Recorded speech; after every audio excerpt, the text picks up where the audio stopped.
93.7 The Ticket is proud to provide listeners with daily opportunities to win contests and prizes on our airwaves, and would like to take this opportunity to remind you of a couple rules. All participants must be 21 or older and must wait 30 days after winning a prize before participating in another contest. Once you win, you have 30 days to pick up your prize at the K&TK Studios, 1040 O Street in Lincoln, or your prize will be forfeit. Thank you for participating in our contest, and thank you for listening to 93.7 The Ticket. Slip it, cuff it, check it. Talk to doctor now and share it. I get it, slip it, cuff it, check it twice a day. I get it, slip it, cuff it, check it in the morning and before dinner. I get it, slip it, cuff it, check it, and share it with my doctor. Nearly 1 in 2 U.S. adults have high blood pressure. That's why it's important to self-monitor your blood pressure in 4 easy-to-remember steps. It starts with a monitor. Now that I know my blood pressure numbers, I talked with my doctor. We're getting those numbers down. Get it, slip it, cuff it, check it. Talk to doctor now and share it. Be next to talk to your doctor about your blood pressure numbers. Get down with your blood pressure. Self-monitoring is power. Learn more at manageyourbp.org. Brought to you by the Ad Council, the American Heart Association, and the American Medical Association, in partnership with the Office of Minority Health and Health Resources and Services Administration. Hey everyone, Shaylee Bade here, local sprint car driver and mom. Join me, James, and Bree this Sunday at 7 p.m. at the finish line on 93.7 The Ticket or theticketfm.com. Please feel free to join us before the show at 6:30, where we will be hanging out, signing some autographs, and selling some merch. Can't wait to see you. Coming at you live from the heart of Lincoln, America. This is the Don't Punt Hour with former Nebraska receiver. Throwing over the middle, completes the pass. He's got speed to the end zone. Touchdown. 45 yards. And return specialist. This time he beats the kicker in one more. DeMornay Pierson-El. Not only does the sideline have confidence in Pierson-El, but Pierson-El has confidence in Pierson-El. On 93.7 The Ticket and theticketfm.com. All right, welcome back into the weeknight. We'll start on the ones and twos. This is the Don't Punt Hour with your host, as always, Pierson-El. Tuning in. If you guys want to join in on the show, start the Heyman text line 402-464-5685. Streaming Facebook, YouTube, Twitter. As always, Outlook Channel 961. But nonetheless, bring in the host. Good morning, Pierson-El. How's it going on this Wednesday night? It's going good. Enjoying it, enjoying the weather. Absolutely. And to start things off, let's go ahead and talk about this Pacers-Celtics game, and then I want to talk about Roger Goodell and the NFL and some more future plans here on what he wants to do. But let's talk about this Pacers game, because I tried to put some life into him. I don't know if they're listening to the show yesterday, but they played they were right there at the very end there. They really should have had the game won. Rewatching it, should have just taken the timeout. They can't get the ball in bounds.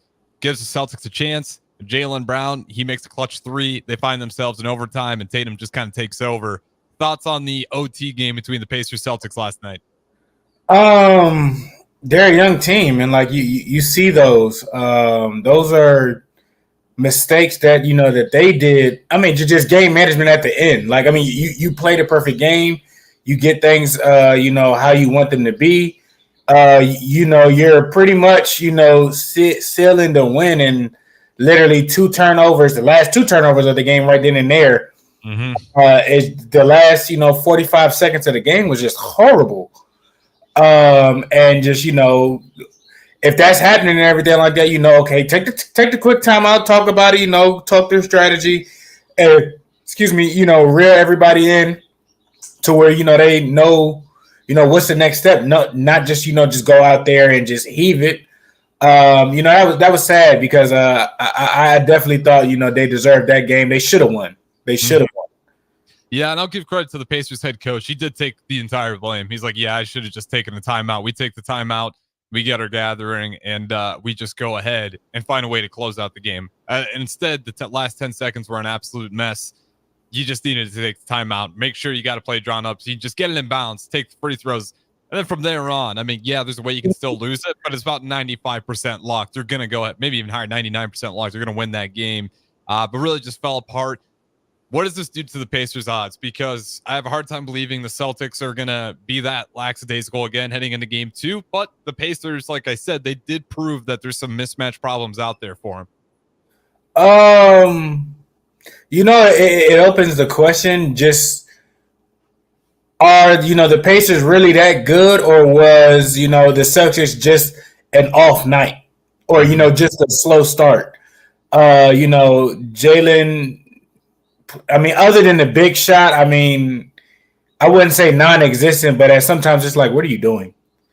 Well, a crucial turnover at that one point in time too, and that's kind of when I was hinting at the Timberwolves earlier. It's like, man, that's just that's a nightmare team for the Celtics to match up against, because that perimeter defense, I think, is just going to give them a ton of problems, especially if Porzingis still isn't back. Then you got to deal with the 7-footers as well.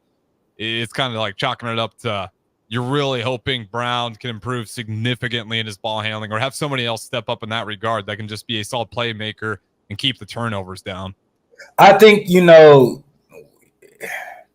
it showed early that, the Celtics are going to have problems with teams that are like Miami, with teams that, can out-hustle you, keep up the pace, and, that aren't afraid to, get up in your grill and everything like that. And that's exactly, how Minnesota's going to play. So, they're going to struggle like that.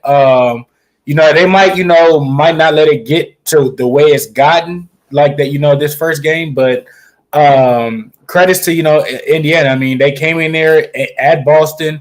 They should have won, literally two mistakes, 2 bad plays at the end of the game literally cost you, the game, and you building more confidence. It's good for them because they, okay, well, the task maybe not as bad as we thought. We can keep this up. It's just change up a little bit thing. And they were hitting big shots and everything like that. They were keeping the pressure on them. Siaka was just a menace all around on the defensive side and on the offensive side. I still think Boston is going to win. Like I said, I still think it'll get to game 6. Yeah, I think, especially now, it's hard for me to sit here and say the Pacers still got a really good shot. The only thing, once again, if I'm going to try to find a way to make the Pacers give them a real shot at this, is you went in there game 1 and you did at least put some shock value into it, right? Like, that's a game where most people would say you guys really should have won that one. You should have been able to close it out. And if you're the Pacers, at least that's proof in the pudding. It's like, hey, we can beat these guys. Just that down the stretch there, we fell apart. We lost train of focus, but we were right there with them all the way until the very end, hence overtime. So there's some belief there that, like, we were on the road first game in a brutal environment over in Boston. We still found a way to push that team to the absolute brink. Am I going to pick them to win the series? No, but it's some believability that this team isn't just going to get run over. These games are going to be tough, especially when they go back to Indiana. We talked about that home court advantage before, but Indiana, that might be just a tough place to play if you're the Boston Celtics. I don't think we'll see blowouts like kind of how we did with Minnesota and Nuggets. Yeah, I don't think it'll be a blowout. I think it'll be under 15 points, possibly under 12 points. As close as that one was, I think Indiana just ran out of gas. Like, they gave them their best shot. And when it got to overtime, it was like I said, I texted you this the other day. It was like us in the fourth quarter, like here it comes, here comes the BS. And I feel like you could see that, throughout, their players, whether their players were, begging or talking to the rest or complaining a little bit more in overtime and whatnot, more than what they were doing throughout the whole game and things. So, they can bounce back, one or two ways. Either you woke up a sleeping giant in the Celtics, or you found yourself looking in the mirrors like, oh no, we can hang up, we can take them to the distance. We just got to tidy some things up, and we're in there. Yeah, I like what you said too about waking up the sleeping giant, because it's up to the Celtics. Stay awake now. All right, you're awake. You got put. That's the thing that was always, and this is why I'm always so hesitant to pick the Celtics. Again, I'm going to pick them over the 6-seeded Pacers, but it's like, man, this is going to be 3 years in a row where if you don't make the Eastern Conference Finals, what are you doing? You got a solid roster. You're really just falling asleep at the wheel in the biggest crucial moments, and that tends to be the Eastern Conference Finals for them. I'm not picking it this series, but yeah, stay awake, right? You got the Pacers on the ropes now. They thought they could steal one on you. That's just a momentum blow. You go into game 2, just be the better team. And I think that's, if you're a Celtics fan out there, I'm sure that's the most infuriating part when you get to these playoffs is you should have at least one sweep out there to this point. I mean, you got the Miami Heat without a Butler. You gave up game. You gave up game to the Cavs, and you just about gave up game 1 to the Pacers. Lock in and close out those quote-unquote inferior opponents and just kind of prove to the league that you're the number 1 team and it's going to be you in the finals, and put some fear into the Western Conference Finals that whoever's walking in there with you to the finals, it's not going to be easy. This is a team that should be feared. That's why you have the number 1 record. Play to it. But I think that we can put a pin on that. Let's talk a little bit about the Mavericks game tonight, because that is, can't wait. I believe 7 o'clock, might even be 8 o'clock. It's on right now. Okay, yeah. So we got the Mavericks going on right now versus the Minnesota Timberwolves. Early thoughts before we're too deep into the game. Who do you got? I was about to say Mavs. Wolves. Why?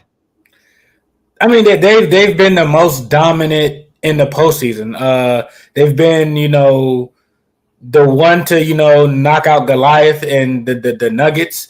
No matter what type of game you want to play, they've shown that they can stop and take away, some of your biggest assets.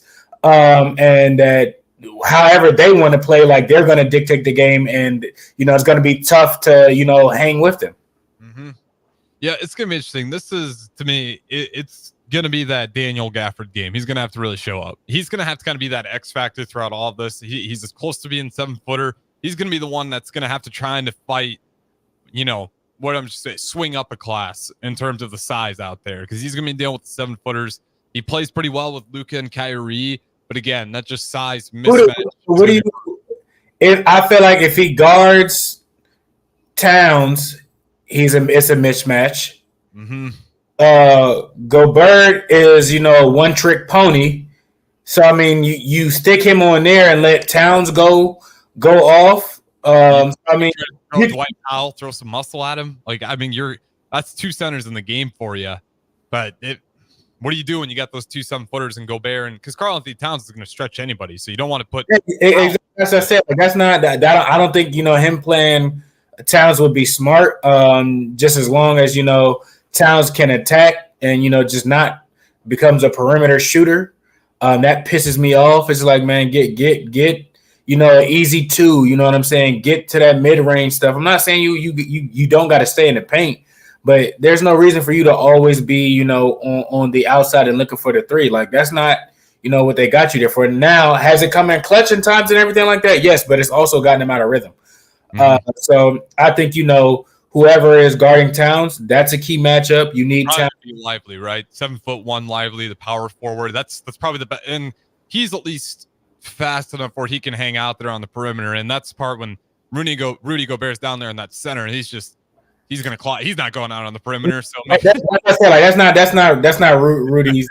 Yeah. That's not his game. And plus, on top of that, you got somebody that can compete and probably, honestly, I think out jump Gobert like on rebounds. So you put the center on him to kind of try and slow down Gobert with rebounds, tip ins, and whatnot. But I think that's where the Wolves attacking the basket has to come in more to get him off of Gobert. You lob it up to Gobert, it's an easy 2 points.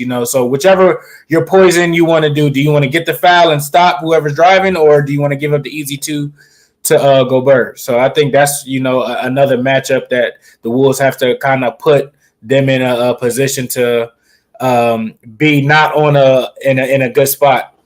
Yeah, it's going to be interesting to watch. I think I'm going with the Minnesota Timberwolves too on this one. It's just I'm going to trust the defense. If you're able to take down the Denver Nuggets, that's kind of my belief right there. It's like, okay, you just beat the reigning champs, a fully healthy reigning champs. I think that's important to remember. I mean, that was a healthy Nuggets team, top to bottom, the healthiest Michael Porter Jr. About 2 years in a row now, we've seen a very healthy version of Michael Porter Jr. And they still found a way to close it out in 7 after being down by 20 in that game 7. Like, this team just doesn't give up. No. It's going to be interesting to see how, again, it just comes down to Karl-Anthony Towns, to Rudy Gobert. How can you find a way to neutralize those guys' greatest assets, which is just incredible defense and Karl-Anthony Towns pulling out whoever that power forward is to open up the rim. But I'm going to go with Timberwolves too. one more basketball note, and then I definitely want to talk about the NFL here. I think Caitlin Clark's good. I think she's back. She's for everyone who panics, we're only 4 games in. It's funny. She had her first game after dropping 20 points, 5 for 15 shooting. I think that's where people were kind of a little cross-eyed on it. And then that next game, she only gets 9 points on 2 for 8 shooting. And then now she's kind of bouncing back. 22 points in the last one, 9 for 17, just over 50% shooting. And then the last game, 17 points, but she gets 5 assists, a couple blocks in there as well. Turnovers is still a little bit of a problem, but we've seen some of those turnovers. Catch the damn ball. On some of those, if I'm Caitlin Clark, I'd be pretty pissed. 5 for 11.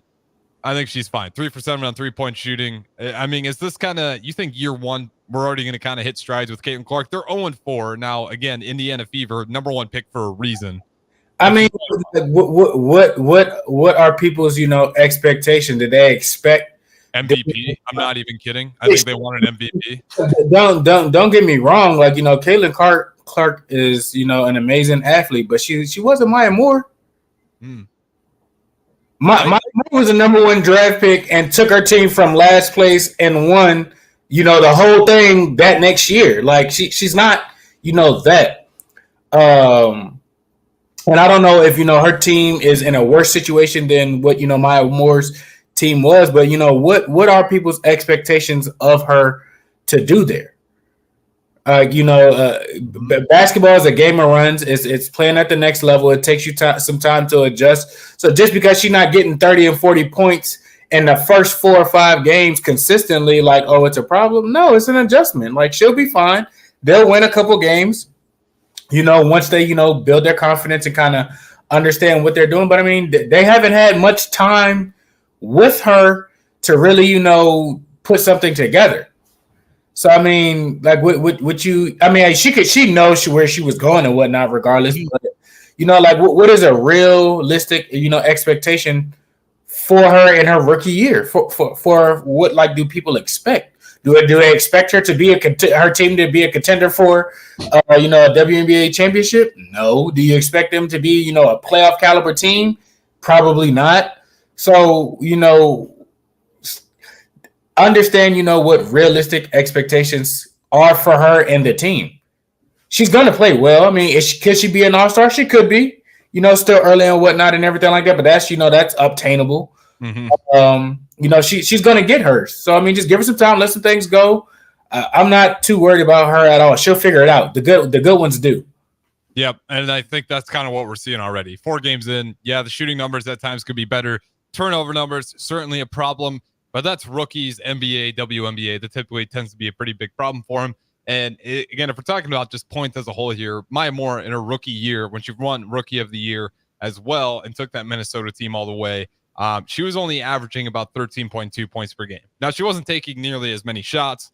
That team was still better than what this Indiana Fever team was. Exactly. So what they have there, like, she's working with literally not everybody there on her team is the worst. Slightly better than what the Pistons were this year.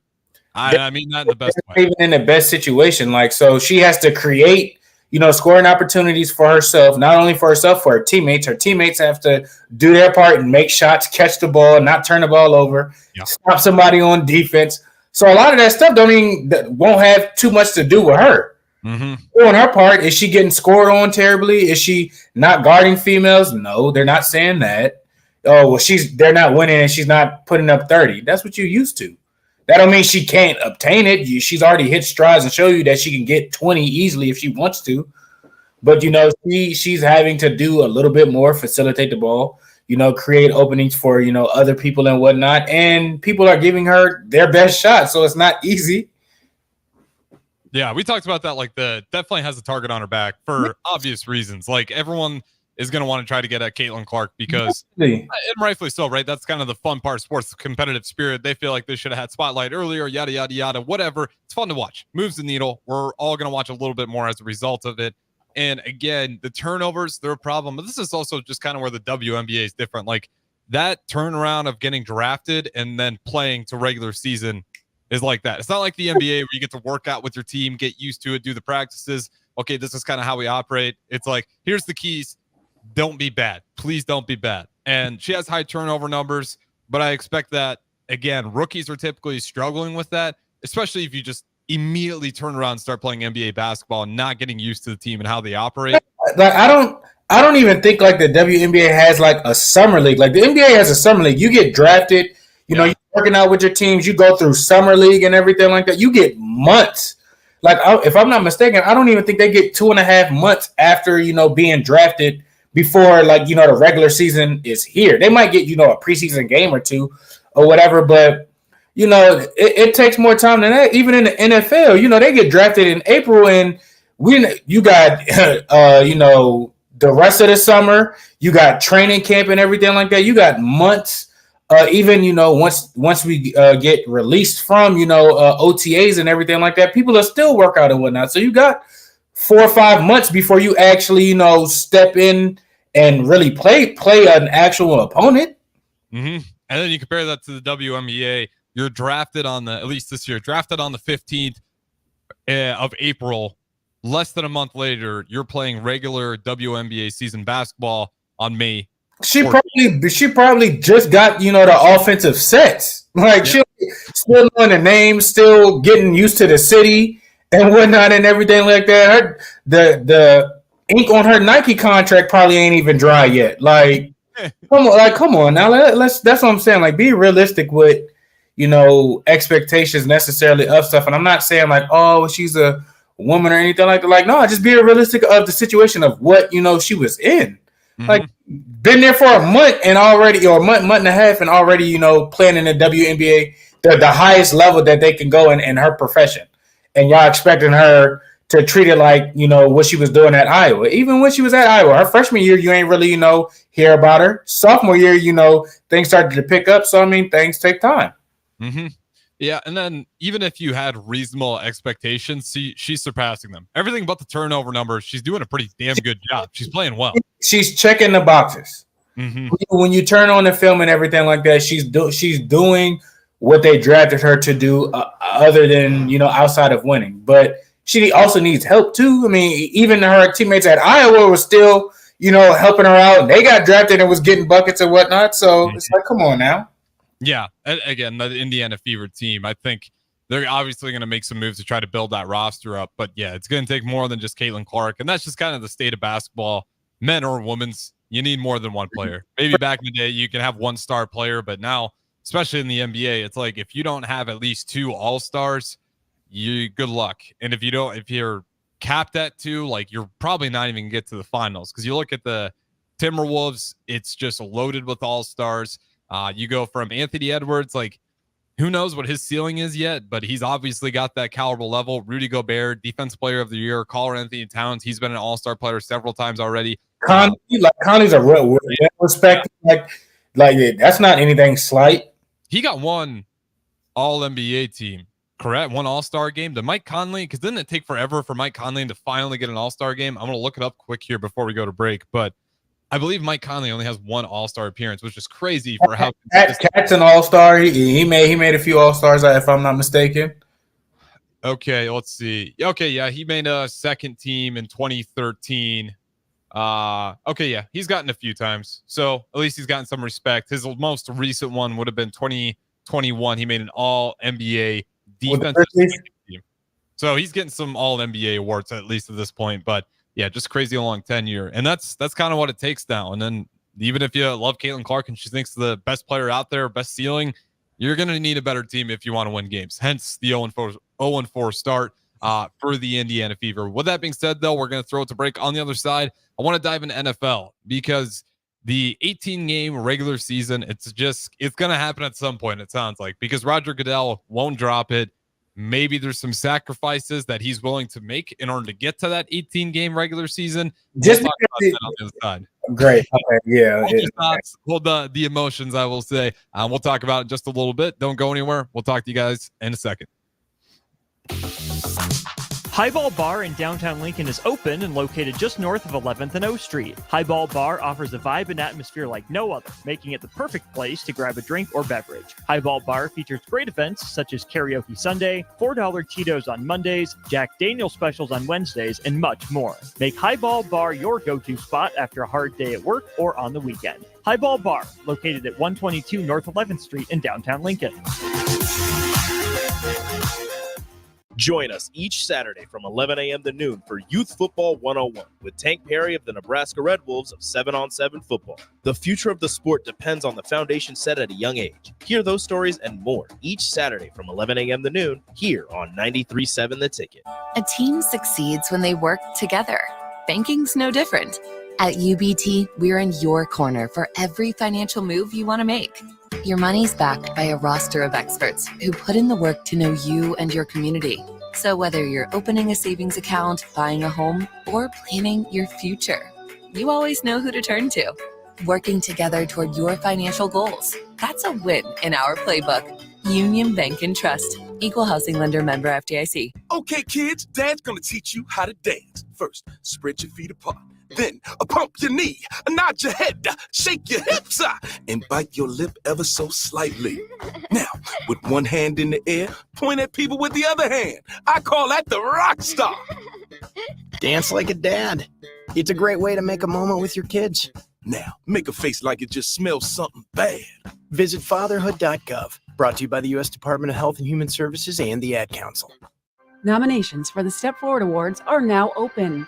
These awards are the state's most prestigious awards for volunteerism, and we need your help to find outstanding volunteers from your region of the state. If you know a volunteer who deserves to be honored for their service, visit serve.nebraska.gov and click Nominate Now. Made possible by sponsors like Omaha Public Power District. Nominations must be submitted by June 1st. Paid for by Serve Nebraska, aired by the Nebraska Broadcasters Association and this station.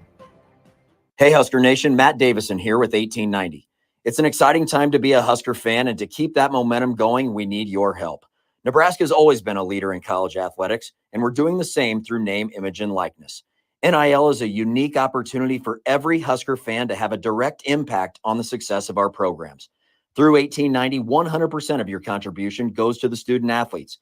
So go to 1890nebraska.com, choose your sport, become a member, and help the Huskers recruit and retain the best.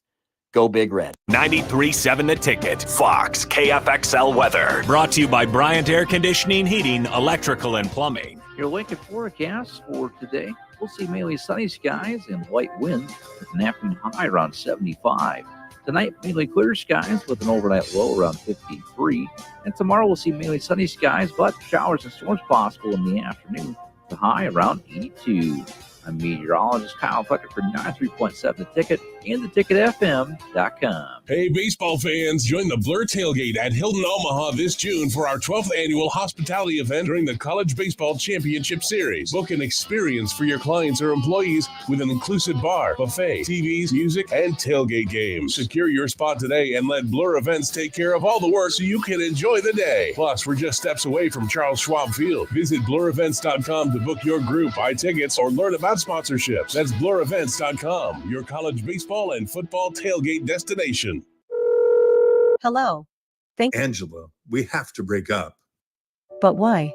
Because you're a robot and I'm just a guy trying to get better internet. It's Aloe Fiber, isn't it? I always knew you wanted faster speeds. My contract isn't good enough for you. Face it, Angela. They let me talk to real people. Press 4 to break my heart. Oh wait, you already did. Visit aloefiber.com to switch today. How do people feel about getting Big Fitness Energy at Planet Fitness for $1 down and $10 a month? They feel as thrilled as a kid the first summer they're tall enough to ride the roller coaster! That's right. When you join Planet Fitness right now, you'll get access to tons of equipment and free fitness training in a clean and spacious club. Don't wait. Join the judgment-free zone today for that all-day energy. Download the free Planet Fitness app and join today for $1 down, $10 a month. Deal ends soon. See Home Club for details. This is the Don't Punt Hour on 93.7 The Ticket and theticketfm.com. Here is your host, DeMornay Pierson-El.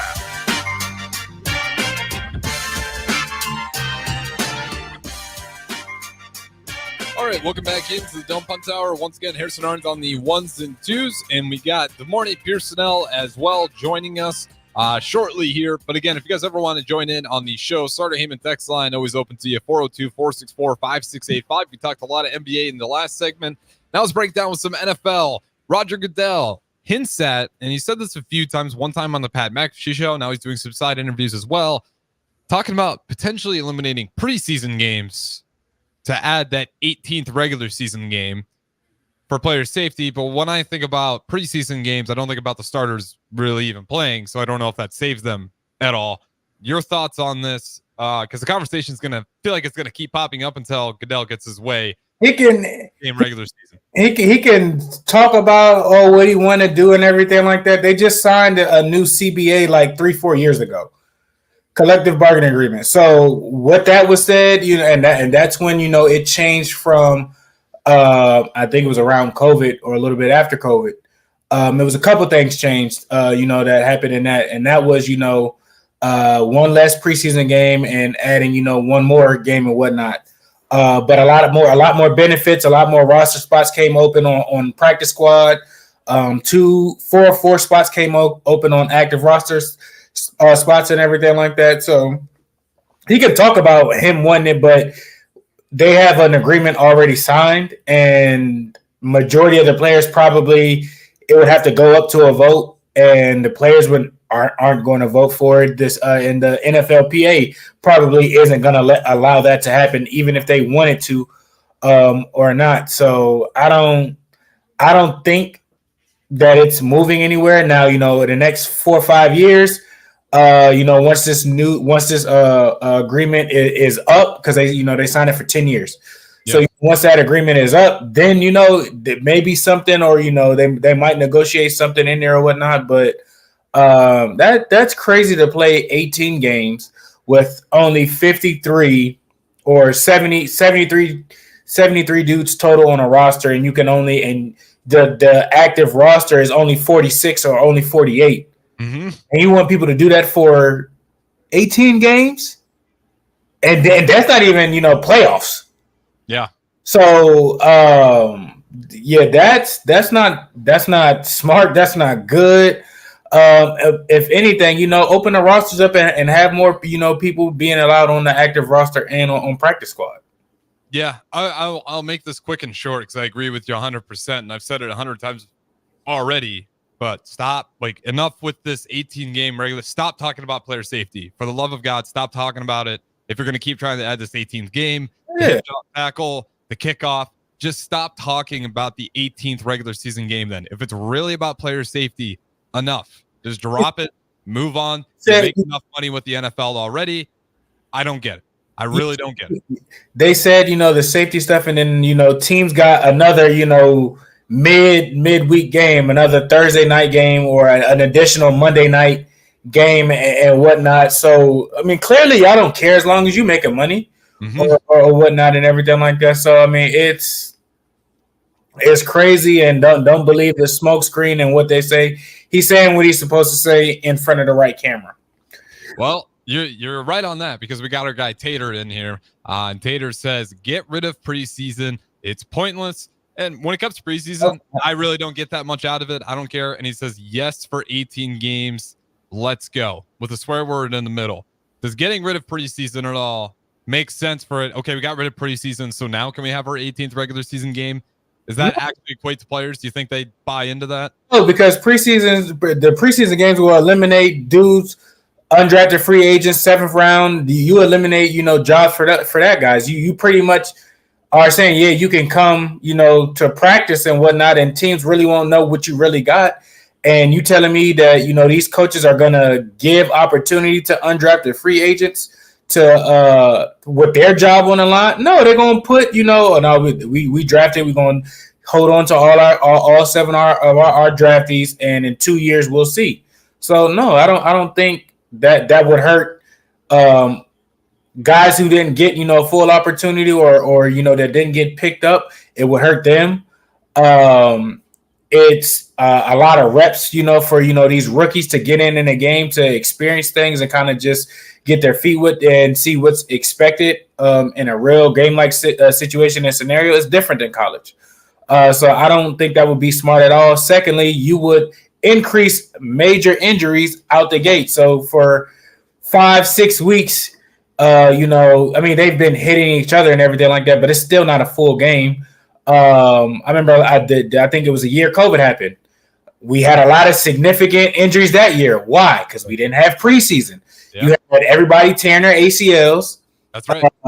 You had everybody, I think Saquon got hurt that year. Nick Bosa got hurt that year. So, you've already seen a preview what happens when you don't, get calloused and, you don't get players to have an acclimation period to playing the football games for, the up and coming season. So I don't think that'll be smart at all. And I don't think the players would go for that at all. Yeah, the preseason, even if it's not that engaging for a fan, it has some serious purpose for those players too. Yeah. Get them warmed up, ready for the regular season. And again, it gives those guys who are kind of on the fringe there their last shot to try to make a wave. It's like, okay, I get in this preseason game. If I play good enough, at least it's another look maybe the coaches will give me. And it just, so that kind of adds some more jobs to the market. By week 2 of preseason, pretty much the guys who made the team. Yeah. They separate, the guys, they'll typically week 2 in preseason, they'll typically, spend time, blitz periods or whatever on their first 2 or 3 opponents. So, that second week of preseason, they're working on whoever their first game is. That third week of preseason, they're working on whoever their second, opponent of the regular season is. And, that third week, they go probably either back to, their first opponent to get up on things or whatnot. And if you're not, with the group of, the guys that they kind of like or whatnot, or you're in the middle, you're with the on the bubble guys, and y'all are preparing for whoever your preseason game is, and you're preparing for okay, we like you enough. Now we just gotta see if we like you enough to keep you on our practice squad. If anything does go on or anything like that, that happens. You take away those preseason games, that confidence that you can win and earn from those games to the coaches to keep you around, you lose that. Now it's a gamble and you really don't know. Yeah. When it comes, this is where it's frustrating because Roger Goodell's smart in knowing that as a fan, 18 regular season games sounds awesome. I'm not going to say no to that as a fan. And as fans, we outnumber the players. You guys have unions. You're closer connected to it, but we're the ones bringing in the money in terms of viewership, buying the jerseys, everything in between. Now, you guys are the entertainment. Without you guys, no one's buying anything. Period. So, and I think Roger Goodell knows that. He's like, if I can keep flirting this 18 game, pretty soon it's going to get normal enough. People are going to get excited enough for it, and I'll have enough leeway because he keeps talking about it. And this was just because the fans want it or would approve it. Again, agreement is already signed. So you may want something that don't mean it's going to happen just because that's what majority of people or maybe all of the owners want and everything like that. It's not gonna go like that at all. Like I said, they signed an agreement for 10 years and it was 17 games, 3 preseason games. And to Goodell's defense, he does mention, and this is coming from Ian Rappaport, this is I believe it was in Nashville, spring meeting in Nashville with the commissioner. Roger Goodell says that it isn't a current conversation, but one he wants to keep having in the future. So it is because of that agreement. He wants this so bad. And he's like, whenever it's possible, he's going to push for it again and again and again because he just brings it up all the time. The Pat McAfee show, again, that's why I think bringing it up in front of the fans, if it's not a topic of conversation. Now how he could possibly get it, if they say, for instance, the players come to the table, it's like, yeah, we'll play 18 games, 2 preseason games, regardless, but no turf fields. That's what I like. That could be a way to where no turf fields. Everybody's home field is on grass, and you up practice squad from 16 to 22. Yeah, you up active roster from 48 that can play to 53 that can play. So, I mean, you giving, extra bodies on game day. That way, you don't have to wear and tear everybody out or whatnot and everything like that. That's going to cost the owners more money. But in the long run, if you got more people in there, you taking care of, player safety, and the owners and commissioner are going to have to give up something to make that happen. And it's not going to be something that they want to give up on. Now, what it is, I don't know. But again, like I said, once negotiations open up after the CBA agreement is done and up and over with, they want to add that in there. I'm just saying, that's what the players can say. We'll do 18 if this is taken care of and squared away. Yeah, it's just interesting to me for him to constantly say, no, it's not a current conversation, but throughout the course of the year, he mentions it like 10 times. I was like, okay, well, clearly you're talking about it. Yeah, maybe not going to happen, but he hasn't mentioned anything about, the field stuff. He hasn't mentioned anything about cleats. He hasn't mentioned anything about, they've said. What do you mean about the cleats there? I'm missing that. A couple years ago, like for instance, like the Jordan brand cleats got outlawed pretty much like you could only get them if you were like a Jordan athlete. I think that was the same year that Nick Bosa got hurt and everything like that, and they were saying that a lot of the athletes that got hurt that year were wearing Jordan cleats, so they failed. Each brand and every cleat goes through like a test at the end of each year to see if if they're fit for that's like if they're good for the athletes to wear on the field and everything like that. And they said that year that the Jordan cleat was the lowest for player safety or whatever. So you can talk about that, and he's talked about his stuff in the past. If you go back to the COVID year and right after that, they were big on shoe wear. That was the thing. If there's like part of that's like also we didn't get the revenue share, so that's another reason why who knows, this could be totally legitimate. I haven't actually looked into this.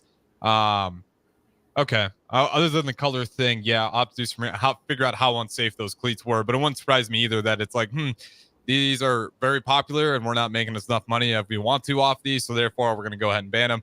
I'm not saying Goodell's that evil, but it also wouldn't surprise me that much either, considering the turf, the 18 game regular season, the hip drop. It just feels like we're doing all these things to make the game exciting for people to be more, able to watch it and glued to the TV instead of, I'm not saying it's getting away from football, but I mean, he's bringing a circus to it.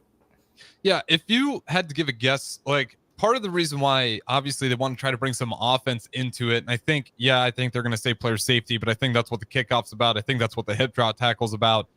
I think it's about more explosive offense. Why do you think it is, though, that the offensive numbers have been down these past few seasons, despite the rules seeming to be more catered towards the offense? Because we've definitely seen a certain dip in point totals these past few seasons. I mean, you run systems and you're paying, these coaches millions of dollars to stop or make, things, You're paying these coaches to come up with a game plan to stop a Patrick Mahomes. You're playing these Fred Warners, these Roquan Smiths to lead your defense and put people in the right position to make sure that Patrick Mahomes doesn't go for 50 plus every night, 500 over 500 passing yards and 4 or 5 touchdowns on a given night. And teams have adjusted to it and everything like that. So you change the rules to make things a little bit easier on one side of the ball. I mean, and you can put it as safety. I don't think the hip drop thing was really a problem, honestly. Mm-hmm. If they would have been able to say like that's something that you can review it, like a deliberate one versus like not that. But I mean, I feel like you're putting the defensive guys more so in a place of getting harmed than what things were last year or in the years past. So, I mean, you got that going on. So, I mean, they're trying to figure out how to continue to boost the product of what they're trying to sell. So what way can we change in the game, or what things can we, help this side of the ball out or help that side of the ball out, probably to, get or hit our target numbers or whatever, that we're trying to focus on to get. Yeah, and then when I say like it's been a drop in average like points per game, but it's still not that extreme, and that's why these rules are frustrating for me because there really isn't that like you're going from 24, 23, and 24. If I look here, I believe that was the 2020 season. Yeah, 2020 season. It was averaging you're almost about 25 points per game, and now we're down to about 21 points per game, 21 points. So it's really just a 3.4 point drop. And sample size wise, if you go before that, about 21, 22 points per game was about average anyways. So trying to fuel more offense. It's hard to score in the NFL. Like, it ain't easy. Like, it's not, it's not college. It's not that. You got, bigger, faster, stronger. These are people's, jobs. It's college, you got a safety net. But now it used to be 4 years. Now you got a year or 2 years at least, or whatever. Like, did people take this seriously? So you're not gonna get things easily and as you want them to be or whatnot. I mean, that's it. Look at it. Have you really ever heard any offensive guys complain about the hip drop tackling or anything like that in the last couple of years? No. Yeah, no. Like, so the athletes, will voice, their opinion on a lot of things and whatnot, So, and you see, once you outlaw that, a lot of defensive guys spoke up, and even offensive guys, spoke up for the defensive side, saying like, well, you're putting them in a position to where what else do you want them to do? Or now they're going to start, going at knees, going at ankles, going at, some of these limbs and whatnot, because you're not giving them any type of chance to do anything. Yeah, it's gonna be interesting. This upcoming season is gonna be wild to watch because with all these rule changes kind of coming into place with the hip drop tackle, the USFL style kickoff, it's just a lot of changes. And I'm gonna be curious, if any of these backfire. It's just gonna be an ugly year kind of for the NFL to watch this, maybe because it's a trial year at least for the kickoff. The hip drop tackle, that looks like it's staying. It's gonna be permanent unless something crazy happens. But it's going to be a unique year for the NFL. And they haven't ever had a year where their numbers hurt them. This is where they're kind of starting to get into that territory where it does just look different on TV. So we'll be curious to see what it looks like. That, and then you have, more international games and whatnot coming up. A lot of international games. I feel like every 2 years they add two more. They're going to two other new places that haven't been played before. I think Mexico is up. Yeah, they got Brazil for Green Bay and the Eagles this year. Brazil, they're down there.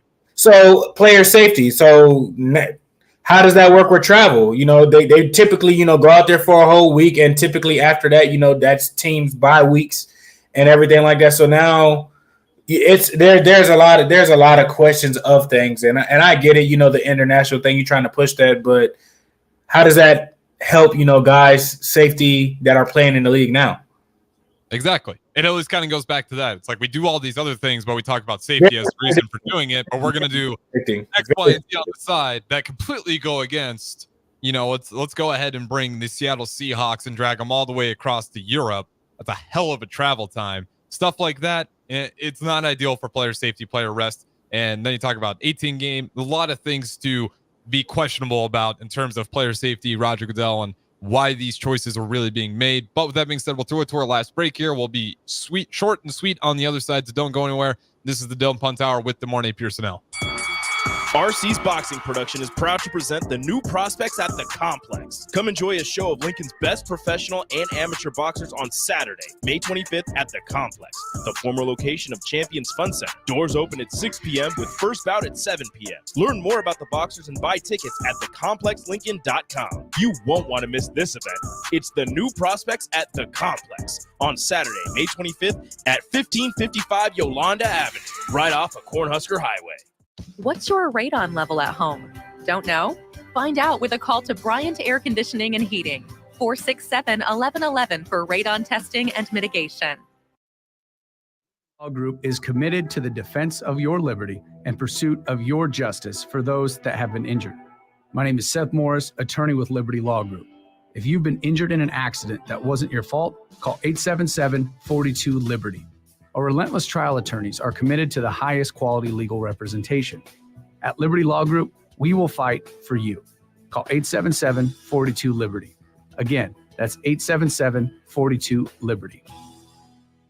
Okay, it's time to sell the house. How do we even begin to choose from the hundreds of realtors in town? Easy. We make a pros list. You mean a pros and cons list? No, just a pros list. We need someone with pro photography to showcase the house in the best possible way, pro marketing to make sure we get maximum exposure, pro negotiations so we know we get the best price. This is one of those times where you already know the right answer, isn't it? You know it is. Ben Bleicher and Professional Realty Group. Contact Ben Bleicher and the team at Professional Realty Group of Berkshire Hathaway's Home Services Ambassador. Online at prg-ne.com.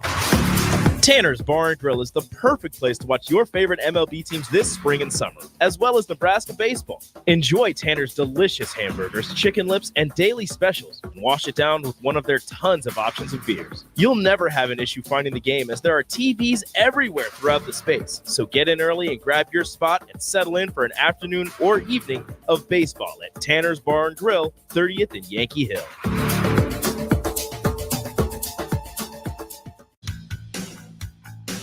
Nebco is hiring CDL drivers for ready mixed concrete, Husker concrete, and Beatrice concrete. Nebco offers great pay, medical and retirement benefits, paid time off, and they pay for CDL training. Apply today and start your new career with a $2,500 hiring bonus. From Nebco's beginning in 1908, it's the employees that have formed the company's solid foundation. Start your career today. Visit nebcoinc.com. That's NEBCOINC.com. Spring often marks the beginning of severe weather, which can lead to power outages. LES wants you to be prepared before the storm. Restock your emergency kit, update your info with LES, and if you encounter an outage, report it at les.com/report. For over 15 years, Integrated Life Choices has empowered individuals with disabilities in Lincoln and throughout Nebraska. They provide comprehensive services from group homes and independent living services to job training, ensuring fulfilling lives for those that they serve. Now, they're inviting you to join their mission. If you're passionate about making a difference in the lives of people with developmental disabilities, explore rewarding career opportunities with them. Learn more about their services and apply today at www.ilc.net. Be a part of Integrated Life Choices, where your work truly changes lives. You're spending $300 a month. Binge drinking is the most common form of excessive drinking, which costs the United States more than $191 billion each year. By drinking less, you will save $300 a month. If you or a loved one is looking for help, find a treatment facility near you at findtreatment.gov. For immediate support, call, text, or chat 988. Brought to you by Nebraska DHHS in partnership with SAMHSA. 93.7 The Ticket is proud to provide listeners with daily opportunities to win contests and prizes on our airwaves, and would like to take this opportunity to remind you of a couple rules. All participants must be 21 or older and must wait 30 days after winning a prize before participating in another contest. Once you win, you have 30 days to pick up your prize at the K&TK Studios, 1040 O Street in Lincoln, or your prize will be forfeited. Thank you for participating in our contest, and thank you for listening to 93.7 The Ticket.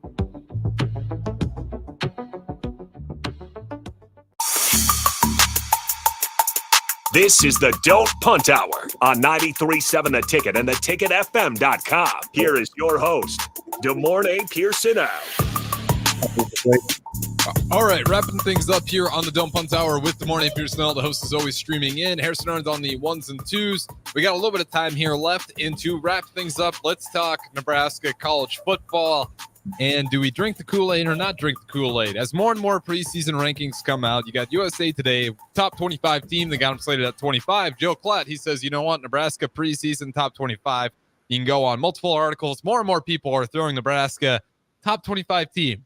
Are we being used for clickbait? Because let's just be honest, you put Nebraska in the top 25, it's a real thing. If you're in the media, you understand they're going to like it. They're going to retweet it. They're going to share it, send it to all their friends, their rivals. Look, Nebraska, we're good at baby.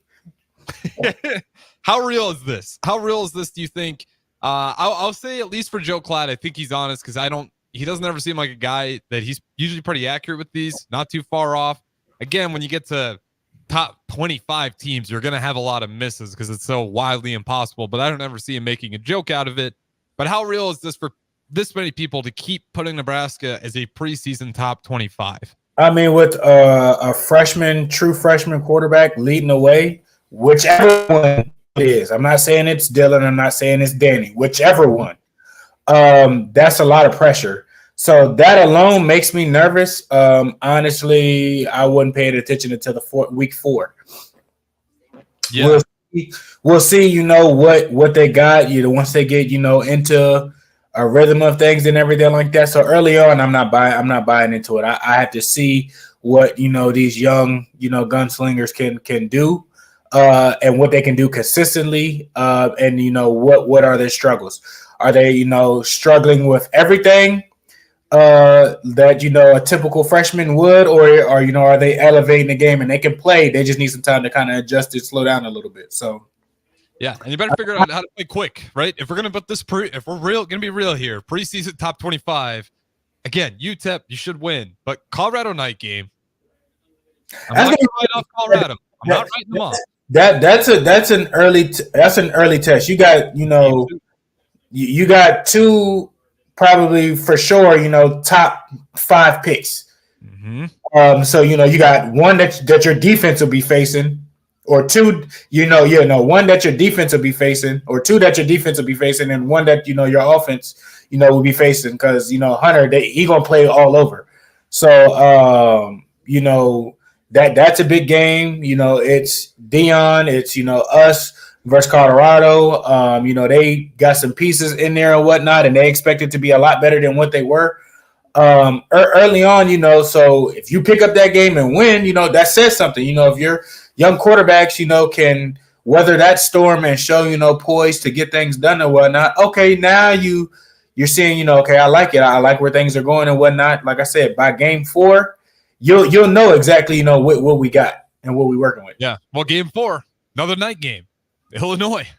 Like, that's going to be. I don't like the Friday games. That you don't like the night games? No. I don't like the Friday games because it's on Friday, isn't it? That one is September. That one I actually think you're right. That one might be a Friday game. Let me double check on the calendar here. So they got 2 Friday games this year. They got Illinois and Iowa. So the 21st, that's a Saturday game, night game, and then Iowa's obviously the Friday game. Okay, I thought that was Illinois, Friday. So at least it's a Saturday game. But again, like Nebraska, we're just not in like any position to walk over anybody. And Colorado is unfortunately going to be one of these teams where, just with the rivalry the way it is, on paper, if Nebraska is that much better, it's not going to matter. Like, I think it's just that kind of game where. I mean, if we win, it depends on how well Colorado does the rest of the season. Because if Colorado wins the Big 12, and they're one of the 12 teams that are in, the playoffs and everything like that, and let's just say, they have 1 to 3 losses, and we're one of the lost, that makes us look better. You know what I mean? So, but I'm not buying that for Colorado. They only won 4 games last year. I'm not buying the Colorado hype. Like, I'm just not. I think they'll be better. I don't think it's going to be a team that if we lose to, we can say, no, but it was Colorado. I think they can go bowling. They can maybe be a little bit better than bowling, but you need to close that game out. Because then you got, again, this early slate for those first 7 games. Like, yeah, I could see how people get to that preseason top 25. But as a Nebraska fan, I'm obviously skeptical. And you said it with freshman QBs. With that being said, though, DeMarne Pierson-El, one last question, closing thoughts, because we got the All-NBA teams out today as well. LeBron James, All-NBA third team. Kawhi Leonard, All-NBA second team. Kawhi Leonard had less points, less rebounds, less assists. The people and this is the media. The people just hate LeBron. People love. What did Joker say? You if you live long enough, you become the villain. Like, that's exactly what it is. Like, exactly what it is with LeBron. Not the biggest LeBron fan, but shameless voting, horrible voting. He had more points, rebounds, assists, and was actually there and active for the playoff series at the bare minimum. Like, and he doesn't get the vote. Again, you don't have to like LeBron, but that's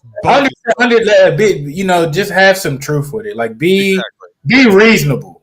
Well, that's what happens when the people who are responsible for creating narratives go ahead and make those votes. They put out a narrative out there. But that's going to wrap it up for the Dumb Punt Hour. Appreciate you guys listening. We'll keep it rolling here on Take It Weeknights and talk to you guys in just a little bit.